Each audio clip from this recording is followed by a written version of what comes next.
নমস্কার বন্ধুরা, আজ নিয়ে এসেছি টক ঝাল মিষ্টি আমড়া চাটনির রেসিপি। ইসকন মন্দিরের মতন এটি এইভাবে বানালে এর স্বাদ যেমন দুর্দান্ত হয়, খেতেও কিন্তু খুব ভালো লাগে। এইভাবে একবার বাড়িতে বানিয়ে দেখতে পারেন।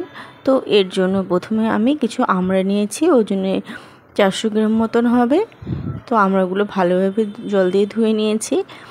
যেহেতু আমড়াটা একদমই কচি, তো হালকাভাবে আমি খোসাগুলো ছাড়িয়ে নেব।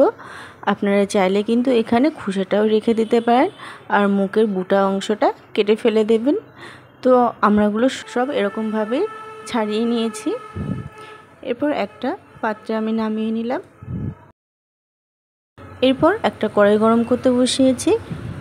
কড়াইটা গরম হওয়ার পর দিয়ে দিলাম 1 চামচ মতন সর্ষের তেল। এটা কিন্তু সর্ষের তেলেই করতে হবে, তাহলে টেস্টটা ভালো আসবে। তেলটা গরম হওয়ার পর দিয়ে দিলাম 1 চামচ সর্ষে আর একটা শুকনো লঙ্কা ফোড়ন। ফোড়নটা একটু ভাজে ভাজে করে নিয়েছি। এরপর দিয়ে দিলাম কেটে রাখা আমড়াগুলো দিয়ে একটু নাড়াচাড়া করে ভেজে নেব। এটা ভেজে নিলে কিন্তু আমরা টক ভাবটা অনেকটা কমে যায়, বা আপনারা সিদ্ধও করে নিতে পারেন। তারপরে দিয়ে দিলাম স্বাদ মতো লবণ 1 চামচ, 1 চামচ হলুদ আর 1/2 চামচ কাশ্মীরি রেড চিলি পাউডার, আর দিয়ে দিলাম একটু গ্রেট করে রাখা আদা। এই আদাটা কিন্তু ইসকন মন্দিরে ব্যবহার করা হয়। তো ভালোভাবে আমড়ার সাথে মিশিয়ে নিলাম। এরপর দিয়ে দিলাম স্বাদ মতন চিনি। আমি এখানে 200 গ্রাম চিনি নিয়েছি। তো চিনিটা কিন্তু গলতে শুরু করেছে আর আমড়ার সাথে ভালোভাবে মিশে গেছে। এরপর এর মধ্যে আমি দিয়ে দিলাম পরিমাণ মতন জল। জলটা দিয়ে ভালো করে মিশিয়ে আমি 8 থেকে 10 মিনিট মতন ভালোভাবে ফুটিয়ে নেব। তো 8 থেকে 10 মিনিট মতন আমি ফুটিয়ে নিয়েছি। তো 10 মিনিট পরে এখন আমড়াটা কিন্তু চাটনিটা রেডি হয়ে গেছে।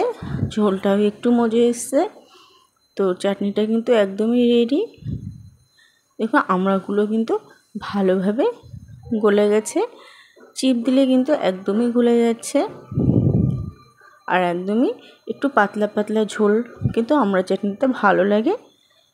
আপনারা চাইলে এখানে 1 চামচ 5 ফোড়ন ভাজা করে গুঁড়ো করে দিতে পারেন, তাতে কিন্তু আমড়ার টেস্টটা আরও দারুণ আসবে।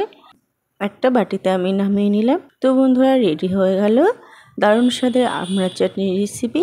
ভালো লাগলে লাইক শেয়ার করার অনুরোধ রইল। ইউটিউব থেকে দেখলে এই চ্যানেলটি সাবস্ক্রাইব, আর পেজ থেকে দেখলে পেজটি ফলো করার অনুরোধ রইল। আজ এই পর্যন্তই, আবারও হাজির হব অন্য কোনো রেসিপির সাথে। সবাই ভালো থাকবেন, সুস্থ থাকবেন।